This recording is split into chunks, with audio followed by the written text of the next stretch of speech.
परिचय। आमतौर पर आंकड़े तालिका के रूप में भी दिखाए जा सकते हैं। आंकड़ों का सचित्र प्रस्तुतिकरण आलेख कहलाता है। इस अध्याय में हम आयत चित्र और रेखा आलेख के बारे में पढ़ेंगे।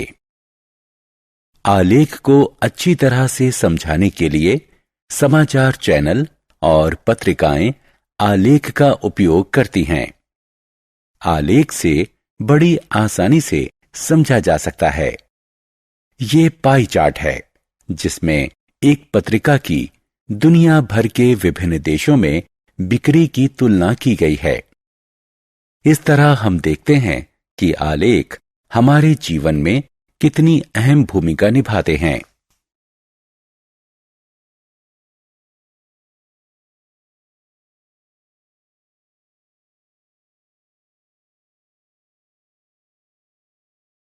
उद्देश्य।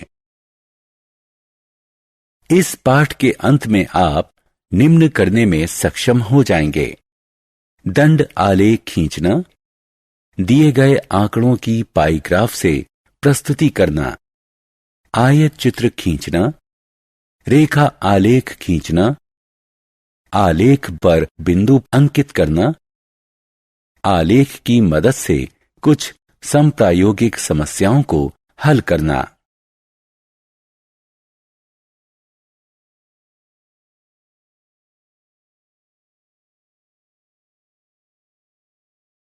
आलेख प्रस्तुति। दंड आलेख।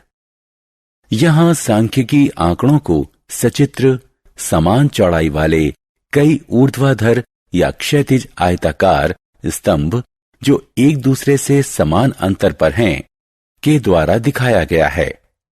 स्तंभ आलेख में तिमाही, छमाही और सालाना परीक्षाओं में दिव्या की उपलब्धि दिखाई गई है। इससे हमें साल भर की उपलब्धि की तुलना करने में मदद मिलती है। उपरोक्त आलेख से हमें मालूम हुआ कि दिव्या के कुल प्राप्तांक में बढ़ोतरी हो रही है, जिससे पढ़ाई में उसकी प्रगति पता चलती है। दंड आलेख दोहरे भी हो सकते हैं। इस आलेख से हमें 4 तरह के पटाखों की 2 दिन में हुई बिक्री का तुलनात्मक विवरण मिलता है। उपरोक्त आलेखों में पहला आलेख एक छात्रा की 3 परीक्षाओं की तुलना दिखाता है। दूसरा आलेख 2 दिन में हुई 4 तरह के पटाखों की बिक्री दिखाता है।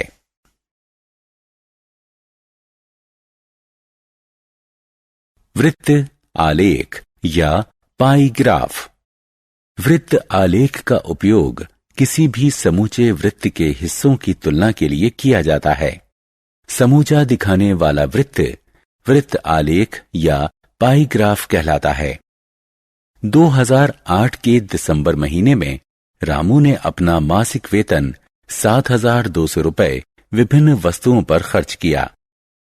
आयत चित्र। आयत चित्र आवृत्ति वितरण की रेखा चित्रीय प्रस्तुति है, जिसे आयतों के रूप में दिखाया गया है, जिसमें आधार पर कक्षा अंतराल हैं और ऊंचाइयां आवृत्तियों के अनुपात में इस प्रकार दिखाई गई हैं कि किन्हीं 2 आयतों के बीच कोई दूरी नहीं है। नीचे दिखाई गई तालिका में एक प्रवेश परीक्षा में 100 छात्रों के प्राप्तांक बताए गए हैं।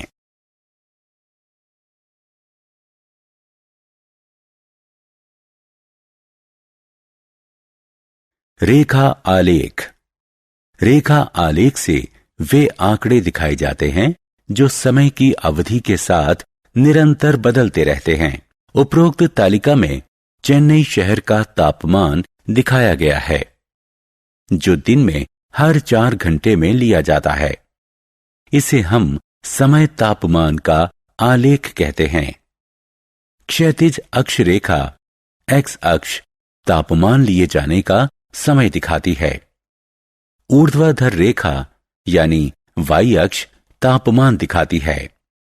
प्रत्येक 4 घंटे का तापमान दर्ज करके बिंदुओं के रूप में आलेख में दिखाया जाता है।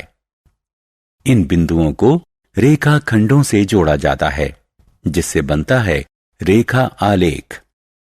आलेख से हम देख सकते हैं कि सुबह 10 बजे से दोपहर बाद 2 बजे तक तापमान में 2 डिग्री सेल्सियस की बढ़ोतरी हुई।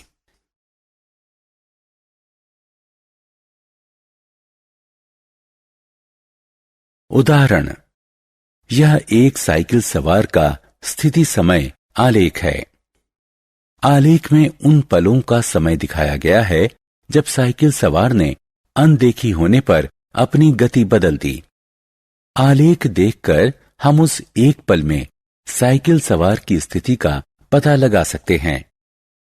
किस समय वो किस जगह पर किस गति से जा रहा था, उसने कितनी दूरी तय की, यहां तक कि वो किस दिशा में गया। इस तरह खंड ए बी से हमें पता चलता है कि साइकिल सवार ने 5 मीटर प्रति सेकंड की गति से 20 सेकंड में 100 मीटर की दूरी तय की। खंड बीसी से पता चलता है कि साइकिल सवार 100 मीटर का फासला तय करने के बाद रुका। खंड सीडी में हम देखते हैं कि साइकिल सवार और तेज गति से आगे बढ़ा और 20 सेकंड में उसने 200 मीटर की दूरी तय कर ली। इसका अर्थ यह हुआ कि वो 10 मीटर प्रति सेकंड की रफ्तार से जा रहा था। खंड डी ई में हम पाते हैं कि साइकिल सवार 20 सेकंड के लिए रुका और खंड ई एफ से पता चलता है कि साइकिल सवार मुड़ा और 20 सेकंड बाद उसी जगह पहुंच गया जहां से उसने यात्रा शुरू की थी। वो 15 मीटर प्रति सेकंड की निरंतर गति से साइकिल चला रहा था।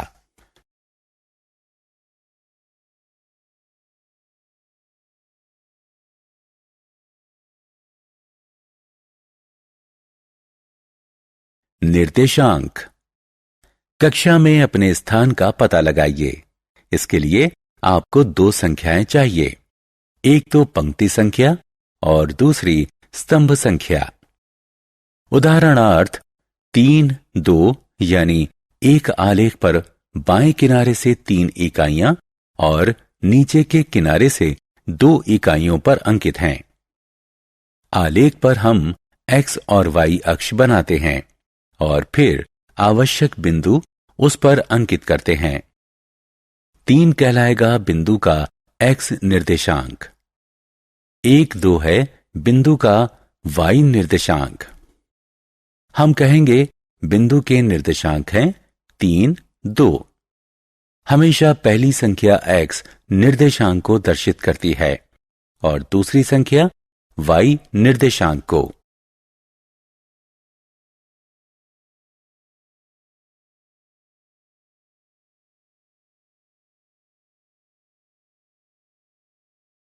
उदाहरण, आलेख शीट पर बिंदु 4, 5 अंकित करें।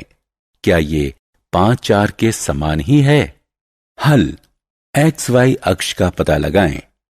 O 0, 0 से शुरू करें। पहले 4 इकाइयां दाएं ओर चलें, फिर 5 इकाइयां ऊपर की ओर।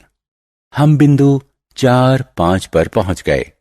आलेख पर बिंदु 4, 5 और 5, 4 भिन्न बिंदु हैं। रेखा आलेख। एक आलेख में जो कि अंकित बिंदुओं को एक रेखा में मिलाते हुए तैयार किया जाता है, रैखिक आलेख कहलाता है। अनुप्रायोगिक समस्याएं। दैनिक जीवन में हम सुनते रहते हैं कि विश्व में ईंधन की कीमतें बढ़ने से पेट्रोल की कीमत बढ़ जाती है। अगर पेट्रोल का उपयोग कम किया जाए तो बिल की राशि भी कम रहेगी। इसका अर्थ हुआ कि एक मात्रा का दूसरी मात्रा पर असर पड़ता है। पेट्रोल का बिल पेट्रोल की मात्रा पर निर्भर है। हम कहेंगे कि पेट्रोल की मात्रा स्वतंत्र चर है और पेट्रोल बिल की राशि उसका आश्रित चर है। ऐसी राशियों के संबंध को हम आलेख द्वारा भी प्रदर्शित कर सकते हैं। उदाहरण, मात्रा तथा मूल्य।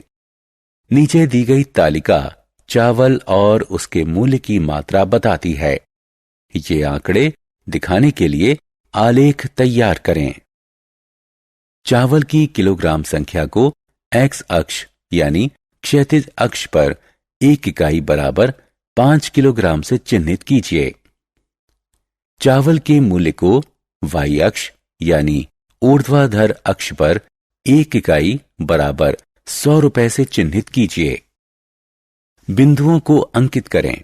10, 300, 15, 450, 20, 600 और 25, 750। बिंदुओं को जोड़ें। आलेख मूल के बीच से गुजरेगा।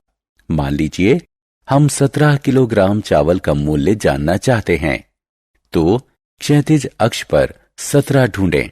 फिर 17 से गुजरते ऊर्ध्वाधर अक्ष का अनुसरण करें जब तक कि वो आलेख P पर ना मिल जाए। P से एक क्षैतिज रेखा लें और 475 पर ऊर्ध्वाधर अक्ष से जोड़ दें।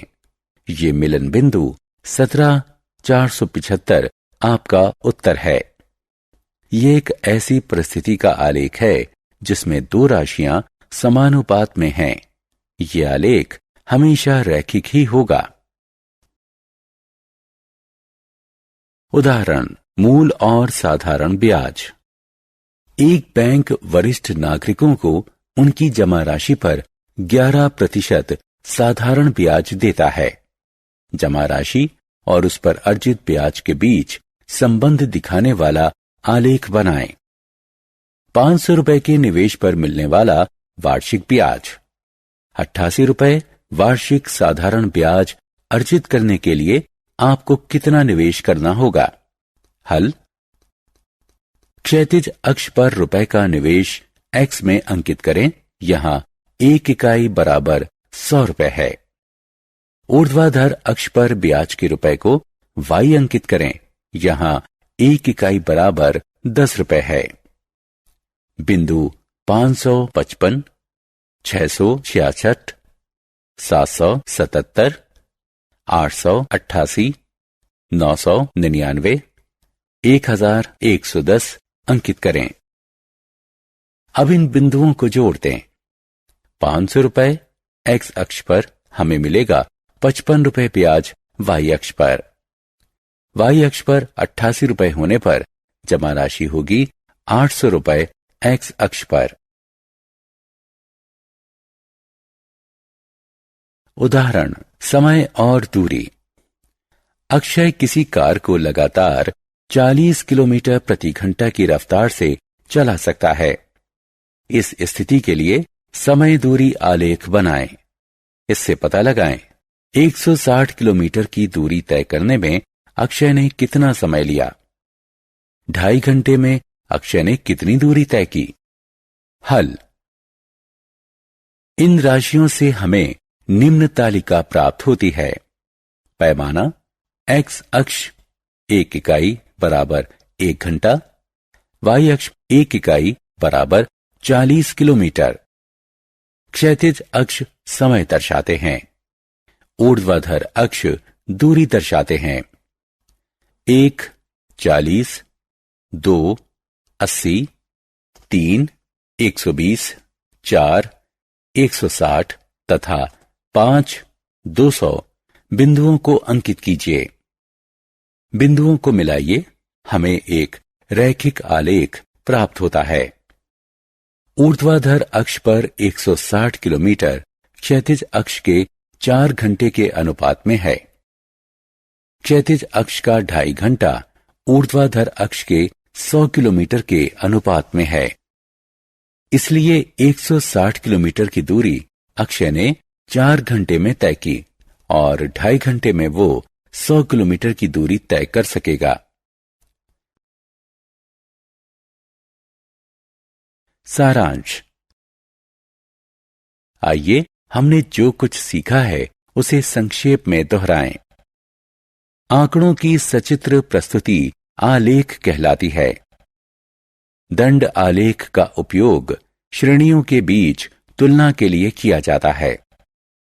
किसी समूचे के हिस्सों की तुलना करने के लिए वृत्त आलेख पाई ग्राफ का उपयोग किया जाता है।